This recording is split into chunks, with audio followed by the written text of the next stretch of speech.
Assalamualaikum warahmatullahi wabarakatuh. Perkenalkan, saya Dini Sabika. Saya Aksan Ikmal Atiji. Saya Mia Andarista.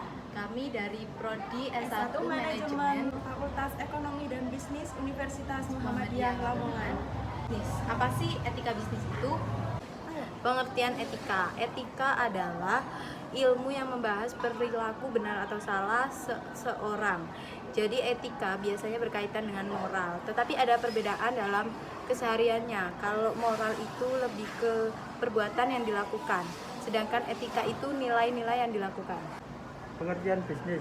Dalam ilmu ekonomi, bisnis merupakan organisasi yang menjual barang atau jasa kepada konsumen atau bisnis lainnya untuk mendapatkan laba.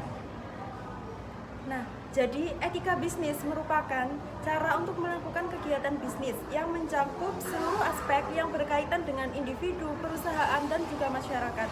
Etika bisnis dalam suatu perusahaan dapat membentuk nilai, norma, dan perilaku karyawan serta pimpinan dalam membangun hubungan yang adil dan sehat dengan pelanggan atau mitra kerja, pemegang saham, dan masyarakat. Di dalam dunia usaha yang sangat ketat ini, etika bisnis merupakan sebuah harga mati yang tidak dapat ditawar lagi. Memposisikan karyawan, konsumen, pemasok, pemodal, dan masyarakat umum secara etis dan jujur adalah satu-satunya cara supaya dapat berjalan di dalam dunia bisnis saat ini. Sehingga seluruh aspek yang berkaitan dengan bisnis tersebut dapat menjalankan bisnis sesuai dengan nilai, norma, dan perilaku yang adil, baik, sehat, serta profesional. Baik bagi seluruh orang di dalam perusahaannya, klien, mitra kerja, pemegang saham, pelanggan, dan masyarakat luas.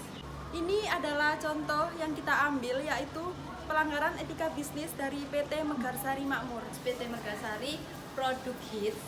Masalah yang terjadi dikarenakan kurangnya pengetahuan dan informasi mengenai kandungan-kandungan apa saja yang terkandung dalam produk tersebut. PT Megarsari Makmur sudah melakukan perbuatan yang sangat merugikan dengan memasukkan dua zat yang berbahaya pada produk mereka yang berdampak buruk pada konsumen. Bisnis dengan para pelakunya yang merupakan orang biasa, maka diperlukan prinsip-prinsip etika bisnis dan moral yang melandasi setiap pelaku bisnis tersebut. Beberapa prinsip dalam etika bisnis menurut Muklis 2004 adalah: 1. Prinsip ekonomi, 2. Prinsip kejujuran, 3. Prinsip berniat baik dan tidak berniat buruk, 4. Prinsip adil, prinsip hormat pada diri sendiri. Pendapat lain datang dari Keraf. Beliau menambahkan 3 prinsip lainnya, yaitu prinsip otonomi, saling menguntungkan, dan integritas moral. Prinsip umum lain dalam etika bisnis adalah prinsip utilitarianisme, yaitu prinsip yang mengedepankan kebermanfaatan dan sampainya tujuan. Dalam prinsip ini, kebaikan dikatakan baik apabila memiliki manfaat kepada banyak manusia. Seiring dengan munculnya masalah pelanggaran etika dalam bisnis menyebabkan dunia perdagangan menuntut etika dalam berbisnis segera dibenahi agar tatanan ekonomi dunia semakin membaik. Oleh karena itu, selain produsen yang harus mematuhi etika dalam berbisnis, konsumen juga memiliki etika dalam melakukan permintaan agar proses berbisnis dalam pasar dapat dilakukan sesuai dengan peraturan dan harapan kedua pihak yang terlibat. Konsumen memiliki hak dan kewajiban yang harus dipatuhi. Pasar persaingan sempurna adalah sebuah pasar di mana penjual tidak dapat menentukan harga dan hanya bisa menjual dengan harga yang berlaku di pasar. Pasar monopoli adalah suatu bentuk interaksi antara permintaan dan penawaran di mana hanya ada satu penjual atau produsen yang berhadap dengan banyak pembeli atau konsumen. Sedangkan pasar oligopoli adalah suatu bentuk interaksi permintaan dan penawaran di mana terdapat beberapa penjual atau produsen yang menguasai seluruh permintaan pasar. Kompetitif sempurna mencakup kekuatan-kekuatan yang mendorong pembeli dan penjual menuju apa yang disebut titik keseimbangan. Jadi disebut pasar kompetitif sempurna apabila jumlah pembeli dan penjual dari komoditi yang identik sedemikian banyaknya sehingga pembeli dan penjual individu tidak mampu bertindak seolah-olah dia mampu. mempengaruhi harga komoditi itu. Dalam pasar kompetitif sempurna, masuk ke dalam dan keluar dari pasar sangatlah mudah. Terdapat informasi yang lengkap mengenai harga dan jumlah, dan tidak ada campur tangan terhadap bekernya mekanisme pasar. Kompetisi global merupakan bentuk persaingan yang mengglobal yang melibatkan beberapa negara. Dalam persaingan ini, maka dibutuhkan trik dan strategi serta teknologi untuk bisa bersaing dengan negara-negara lain. Di samping itu, kekuatan modal dan stabilitas nasional memberikan pengaruh yang tinggi dalam persaingan ini. Dalam persaingan ini tentunya negara-negara maju sangat berpotensi dan berpeluang sangat besar untuk selalu bisa eksis dalam persaingan itu.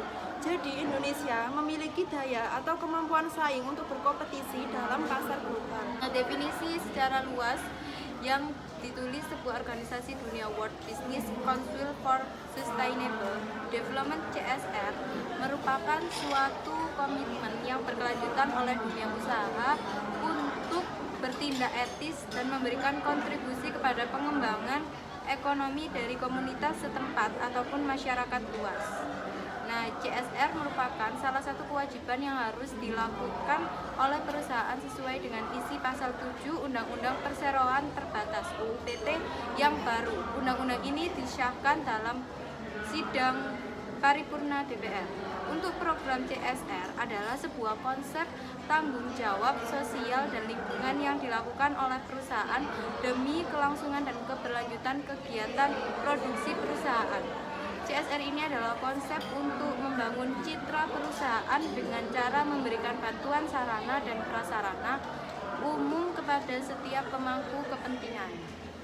Berikut ini contoh kasus CSR. Untuk membangun citra yang lebih baik di mata masyarakat, perusahaan dapat melakukannya dengan membuat program CSR yang menunjukkan kepedulian perusahaan kepada masyarakat. Program CSR yang direkomendasikan dalam penelitian ini adalah yang pertama, dengan menyelenggarakan kegiatan sosial seperti mengadakan pemeriksaan kesehatan gratis bagi masyarakat sekitar secara berkala. Kedua, melanjutkan program sebelumnya, yaitu memberikan bantuan dana untuk kegiatan masyarakat, baik kegiatan sosial maupun kegiatan keagamaan. Ketiga, melakukan evaluasi proses produksinya dan melakukan pengelolaan limbah agar polusi udara tidak ada lagi atau sedikit demi sedikit hilang. Keempat, melakukan kerjasama dengan yayasan sekitar perusahaan dengan cara memberikan dana rutin maupun dana abadi untuk kegiatan yayasan. Kelima, memberikan bantuan infrastruktur dan pemberdayaan masyarakat. Itu tadi penjelasan tentang etika bisnis dari kami. Semoga bermanfaat. Terima kasih. Sampai jumpa.